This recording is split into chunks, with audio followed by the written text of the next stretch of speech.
head is bloody but unbowed. Beyond this place of wrath and tears looms but the horror of the shade, and yet the menace of the years finds and shall find me unafraid. It matters not how strait the gate, how charged with punishments the scroll. I am the master of my fate. I am the captain of my soul.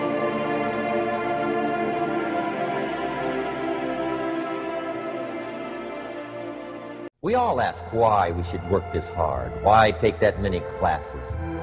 Why go to school that many years? Why take the notes? Why read the book? Your better future is a dream for yourself and for your family. Where do you want to go? What do you want to do? What do you want to be? What do you want to see? You've got to dream dreams. There's a Bible phrase that says, without dreams and visions, people perish. Why work that hard? Why put yourself through the push-ups and the disciplines? Why? Good question, why? Don't lose your dreams. Do some dreaming. That's long-range goals. You've got to have those. So that's number one. Here's the second part of goals, short range.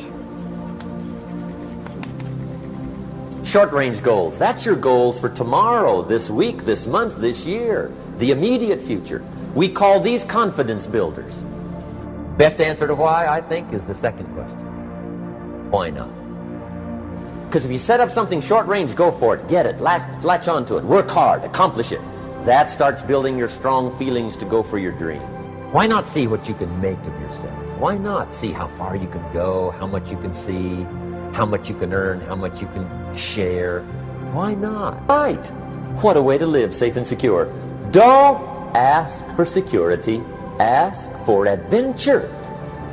Why not see how many books you can read, how many classes you can take, how many skills you can develop?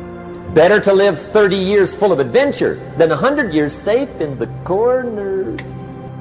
Why not see how valuable you can become to the marketplace, and to your friends, and to your family? You can have more than you've got because you can become more than you are. And of course, the other side of the coin reads, unless you change how you are, you'll always have what you got. Why not see what you can make of yourself? Why not see how far you can go, how much you can see? Income does not far exceed personal development.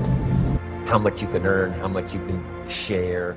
Why not? You can actually increase your productivity by 50% by simply starting and completing your most important task first thing every day.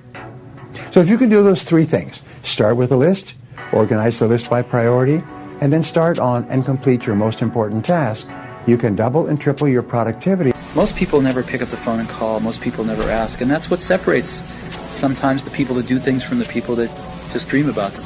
If you're afraid of failing, you won't get very far. So you can learn anything you need to learn to achieve any goal you can set for yourself. All success skills are learnable. All business skills are learnable. All money-making skills are learnable. Everyone who is good at them today was at one time terrible at them. Self-esteem is the disposition to experience oneself as competent to cope with the basic challenges of life and as worthy of happiness. Our self-esteem creates a set of implicit expectations of what is possible and appropriate to us.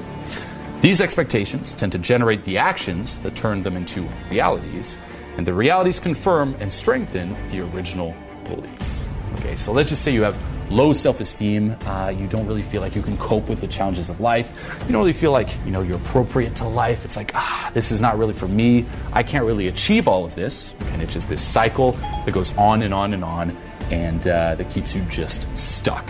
And this is why it's so important to work on it and raise your self-esteem. Okay, and you can do so by focusing on actions or practices. Okay, basically something you do over and over again, a way of being, and this here will affect your self-esteem. So the first one is the practice of living consciously. Okay, basically having a mind that is active versus passive, that seeks awareness versus simply not bothering, that is responsible toward reality versus that escapes or evades reality. The second is the practice of self-acceptance. Okay, basically to be for yourself and to refuse to be in an adversarial relationship to yourself. The third is the practice of self-responsibility.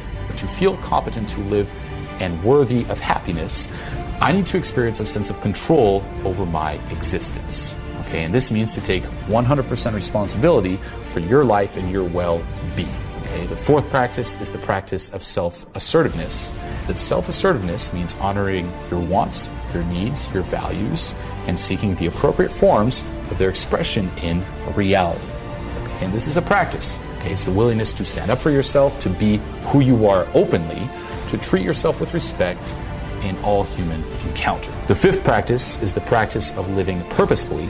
Okay, and this means basically using your powers for the attainment of goals you have selected.